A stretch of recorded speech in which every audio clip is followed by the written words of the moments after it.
As you can tell by the super spoilery title of this video, I'll be doing the book buying tag because, I mean, look. And this is just some of the books, by the way. So I don't all buy them in paperback. And that's part of the reason why I want to do this tag.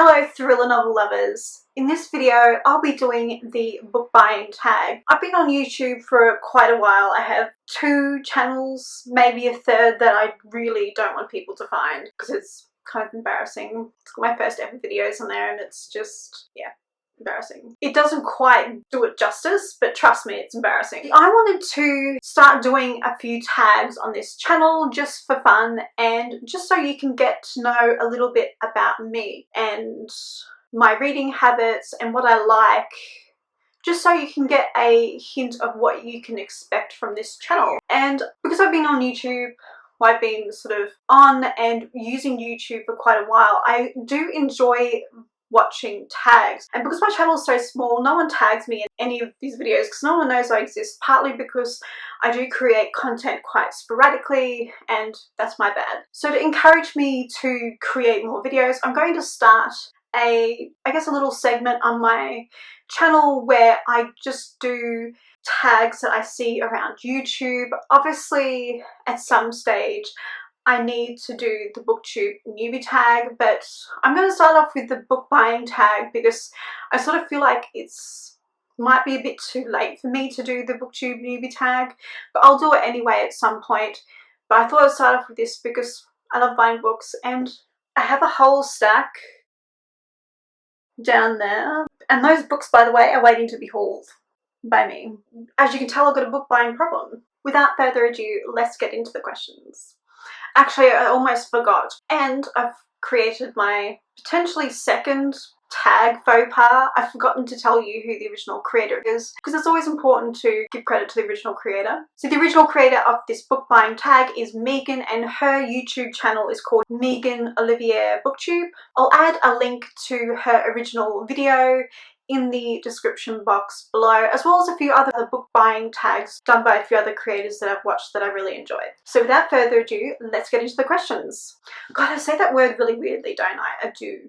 This first question kind of makes me a little bit sad for two reasons, and I'll get into it once I answer the question. And the first is that I'm actually on a physical book buying ban at the moment, and I've already bought 2 books. So I put myself in this ban at the beginning of the year and saying I'm not buying any more books until I shift a few of those books up to my red shelf, which is, you can't see it because there's another level on my bookshelf above the level that you can see in the video, so your view is quite restricted, but there's a lot of space on my red shelf and I need to shift a few more books up there. So I said to myself, no more buying physical books until, you know, I read more books. Duh. That makes sense. So yeah, that's why answering this question kind of makes me a bit sad. Anyway, so the first question is, where do you buy your books? And the second reason why this makes me sad is I do buy a few books when I'm traveling, and because we're in the lockdown, even though I'm an introvert, I do miss going outside. It's just, I've been technically confined to the apartment since February because I am the type of person that if there's something going around, I'll get it. Like I seem to pick up and show symptoms of a disease more than other people around me. Like my husband, I don't know, he just never gets sick. He's like a carrier. Or maybe he doesn't go on and on about it like I do. Maybe I'm just a baby. But anyway, we do a bit of travelling. I wouldn't say we do a lot of travelling, but considering we live in London and we live close to Europe, we do go to Europe a few times a year, and it's sort of fun, but because of the current situation, can't leave and feel sad. So when I'm travelling close to home, I like to buy my books from Waterstones and Foyles, and they are 2 big chains. For those of you who know America, the people who own Waterstones brought Barnes & Noble. Yeah, purchase Barnes & Noble. I really love their bookstores because when you go in, it feels like it has an independent bookstore feel. Like you get recommendations from the staff, and it's like a book trap for me. Once I go in, I always come out with books, even if I go in to browse, and certain other people make it more difficult for me. Because my husband keeps track of all our books in a spreadsheet. Quite often if I go in with him, he'll be like, oh, you have other books in this series, and he'll show me this other book that I don't have, and I'll be like, ooh. Like, I can't say no, I've got a real weakness, books and chocolate. So I've just got some notes to try and keep myself on track. That's why I'm constantly looking down at my phone. And my favourite foil store is actually in Cambridge Circus, and it's huge. There's several levels of books. I'll add a picture of the internal staircase of that bookstore, so you get to see exactly how big it is on the screen, just so you can see it for those of you who can't actually go because it's closed anyway. So when I'm visiting my family who live in Brisbane, that's the accent that I've got, by the way. My accent is quite muddled. Like, it's a mixture of British and Australian because my dad's from Manchester, so his accent has heavily influenced my accent over the years. He was around when I learnt to talk. So I have quite a strange accent that no one can quite guess where I'm from because I don't have that stereotypical Australian accent. So when I'm in Brisbane, there's another big bookstore, and it's called QBD, and it's in the Queen Street Mall in Brisbane. So it's like in this open area, and it's, I wouldn't say, actually maybe it's not that big. They have little downstairs areas where you have book related gifts, and then when you go upstairs there's a large-ish book area. I guess it's large in a sense if it was your local bookstore. It's quite large, but it's not as big as like the Waterstones in Piccadilly Circus and the foils in Cambridge Circus. Is that where it is? Yeah, Cambridge Circus. So it's not as big as those two in London, but it is quite big for Brisbane, and I really like it actually. I really enjoy it, and I always seem to find some really cute bookmarks in there. I have a serious, maybe not a serious bookmark addiction, but I always find super cute bookmarks from there, so every time I go. I don't go there that often. I go once a year. I'm probably not going to get to go this year, which is sad. When I go, I usually buy a few bookmarks. When I'm in Paris, usually around Christmas time or just as a short trip, or when we visit relatives who live outside Paris, we usually go by Paris and spend a few days there. I usually like to buy my books from a place called Fnac, and what Fnac is it has a lot of electronics like camera gear, tablets, phones, computers, and it also has books, comic books, children's books, and toys and music. It would be like if HMV and Waterstones and a tech shop got together and had a baby. This Fnac would be their baby. Oh, and a comic book store. It also has comic book merch as well. And the French comic books, they're really beautiful. They have hard covers. I have none here to show you.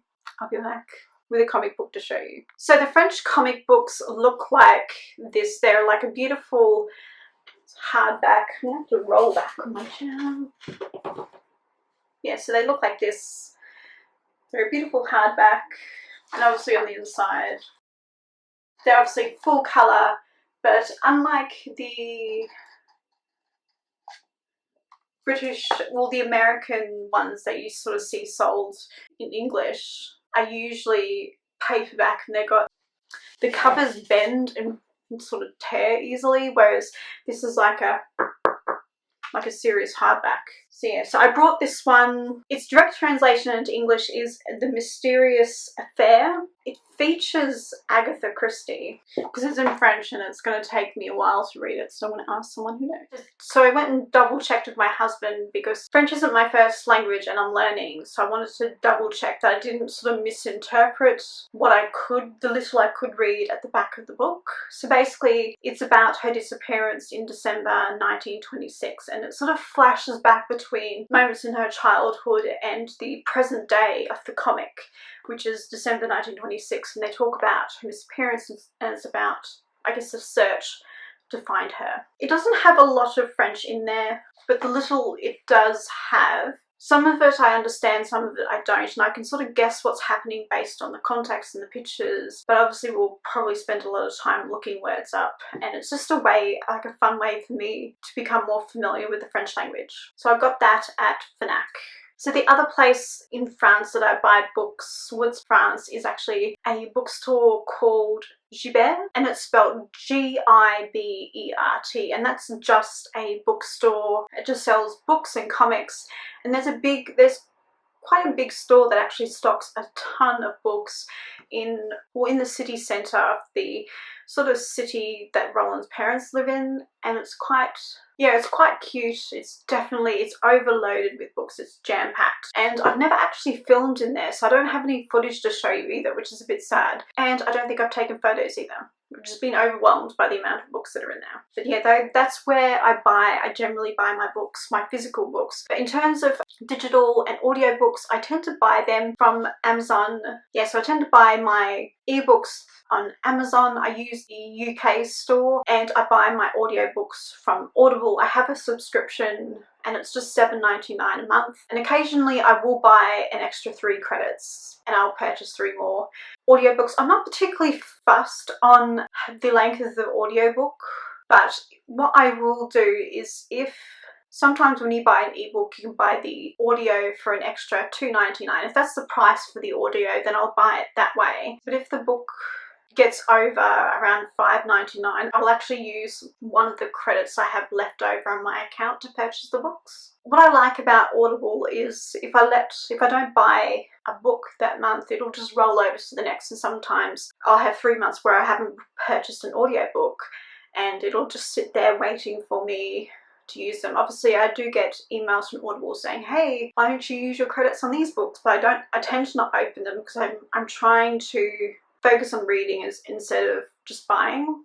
The next question is, do you ever pre-order books, and if so, do you do this in store or online? I've only ever pre-ordered 2 books that I know of. I think only 2, and I've done this online. I've never gone in store and pre-ordered a book because, I don't know, it feels weird going in store, buying a book and then leaving without it, because it feels a bit weird. For some reason online it's not weird. So the 2 books that I've pre-ordered are by an indie author called JF Penn. She writes thrillers, so I ordered the last book in her Arcane series and the first book in, she has this Map of Shadows series, or maybe it's a trilogy that she's writing, and I pre-ordered the first one because I wanted to try it out. I haven't actually read them yet, but I pre-ordered them ages ago, and they're just sitting on my Kindle waiting for me to get around to reading them. On average, how many books do you buy a month? To be honest, I don't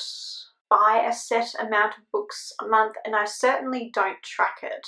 I have gotten out of the habit of going to a physical bookstore regularly. It's why I haven't contributed more books to my collection yet. I guess mostly, despite what you see here behind me, I do actually buy ebooks, and I guess I tend to buy books when I'm starting to write a new series. Like, I'm starting to write a cozy mystery series because I feel like I need a break from the James Bond series, because I wrote 3 books back to back, and I feel like I need a break from the character and I want to do something new. So I'm letting myself write a cozy mystery series, the first book in a cozy mystery series, and then after I finish that I'll go back to and I'll work on the second book in the James Bond series. So because I do read quite a lot of cozy mysteries, I really like the Agatha Raisin series by MC Beaton, and so I read a lot of those ones. But I've started branching out into other cozy mysteries just so I can get a feel for the genre, just to make sure that I'm actually writing it to what the audience expects. Because it is slightly different from the way a normal mystery is written, purely because at the moment I'm trying to find creative ways to swear. Because in my other books, my characters do swear a bit, but it's not excessive, but I've realised I can't even say crap in a cozy mystery because I feel like it's no bad language. I'm yet to see a word like that in a cozy mystery. So I need to find creative ways for people to swear or curse without directly saying it. So yeah, that'll be fun. The next question is, do you use your local library? If so, how many books can you or do you borrow at a time? So I do have a local library, and it's just at the end of my street, and I don't actually use it. Mainly because whenever I go there, I thought I would actually go there and write, but it sort of turns out there was no room. And as you can see, I really love keeping books. What is your opinion on library books? I don't really have much of an opinion. When I was younger, when I was in primary school and high school, I did go to the library quite a bit and borrow out books. But since then, there were a few years where I just didn't read it at all. And then actually as a kid I did buy books. I used to save my pocket money and buy The Babysitter's Club and the Little Sister series by Anne M. Martin. I used to really, really love those. So I brought them, I borrowed some from the library, and if I really loved the library version I would then go and buy it because I'm a nerd. I don't know, 11-year-old Amelia really wanted the copies of the books that she really loved the most, and so yeah, I kept those, I brought those, read from the library.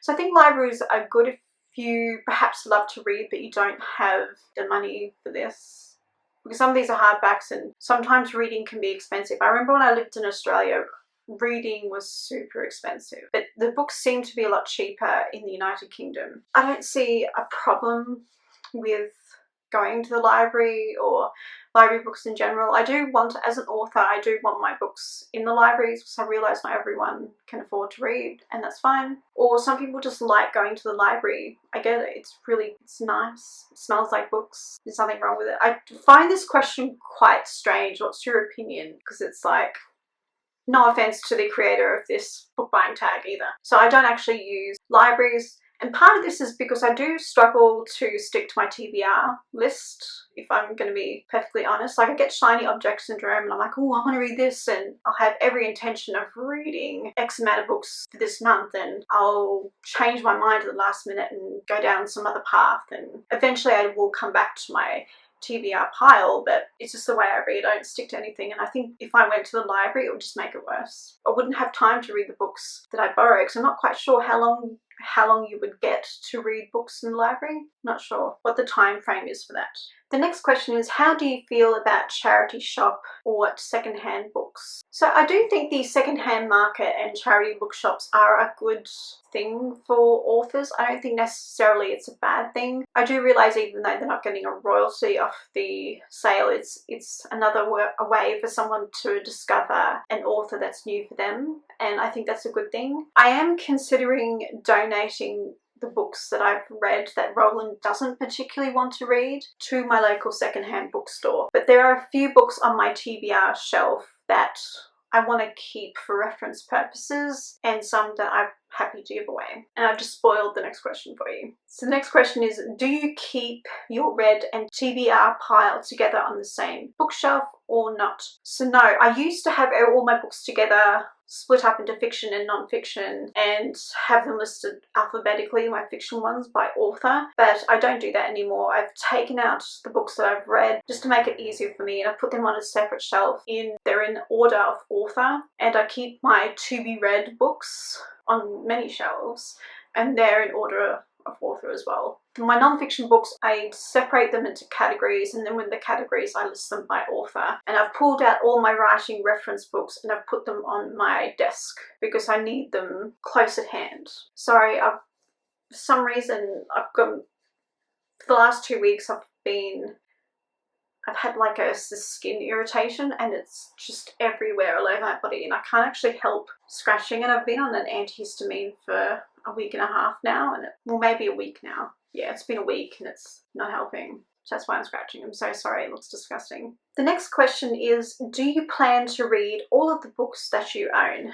Yes and no. There are some books I have on my shelves that are purely collector's editions, and those are, I've got a heap of Alice in Wonderland and a few classics that I wanted to keep as collector's items. Like, I've got a collector's edition of what I consider a collector's edition of The Orient Express by Agatha Christie, several copies of Alice in Wonderland, a complete set of Jane Austen books, and they're tiny books, so I'm not sure if I want to read those or if I just buy an ebook and keep those in good condition and just keep them like that, because they're really collector's items, because they've got gold foiling on the edges of their pages and they just look really beautiful. There are books in there that I've purchased with the intention of not reading but buying a different version, usually an ebook, and reading the ebook version.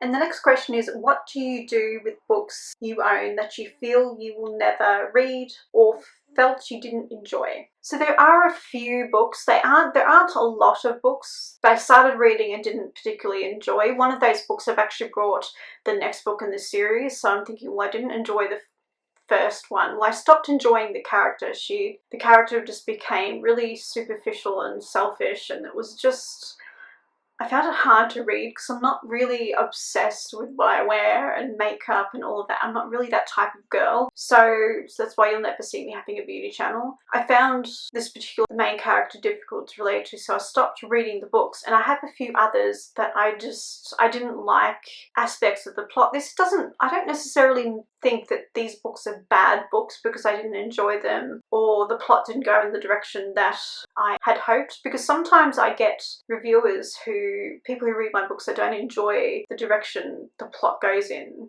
because they didn't want it to go in that direction. They've come back and said, oh, I think this book needs editing. And I don't necessarily agree with that statement, not just in reference to my own books, but in reference to authors' books as well.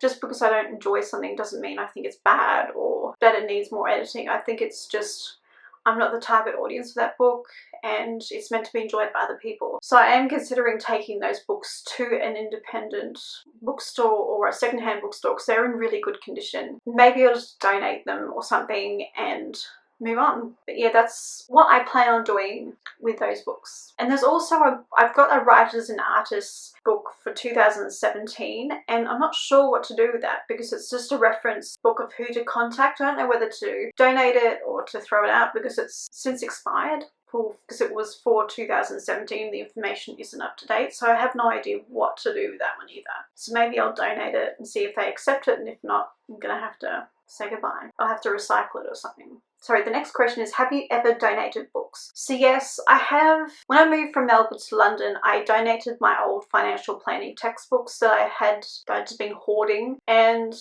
oh no, actually I sold those books, so that's not a donation. I sold them because they were recommended reading for a course that I was taking. So no, I've never actually donated books yet, but I have big plans on donating. Once stuff returns back to normal and I'm allowed to leave for non-urgent things. Have you ever been on a book buying ban? Yeah, I've been on a couple of book buying bans, and it's usually when I feel like my bookshelves are getting too full and I've got books I need to haul and put back on the shelves, and I'm thinking, well, there's not much room left. Just that debate. And yes, I'm currently on a book buying ban, which I've kind of broken twice already. Well, a physical book buying ban, if that makes sense. The next question, ironically, is, do you feel that you buy too many books?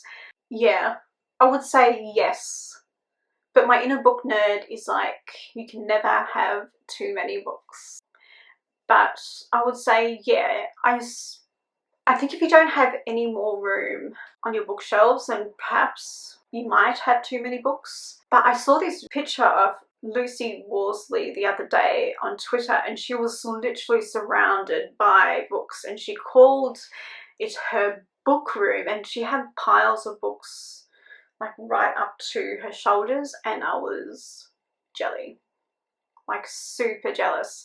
I'll see if I can put that picture up on the screen. I'll take a screenshot of the tweet as well, because it was quite funny, and I was jealous. So that totally answers that question. The more rational part of my brain says yes, and the reading nerd part of my brain is like, no, you can never have too many books. So that concludes this book buying tag. If you love this tag and you want to do it on your channel, feel free. Let me know in the comments section below if you did this book buying tag as well, just so I can find you. So do it in a way that won't be flagged as spam. So don't put a direct link to your video, because there's a chance YouTube will flag that as spam. So what you should do is just say, hey, I've done the book buying tag too, and I'll just click on your image and go to your YouTube channel and find it. If you love this video, then give it a thumbs up. And if you're new to my channel and want to be notified about more videos just like this, then hit the subscribe button and hit the bell icon to receive notifications. Happy reading, everybody, and I'll see you in my next video. Bye!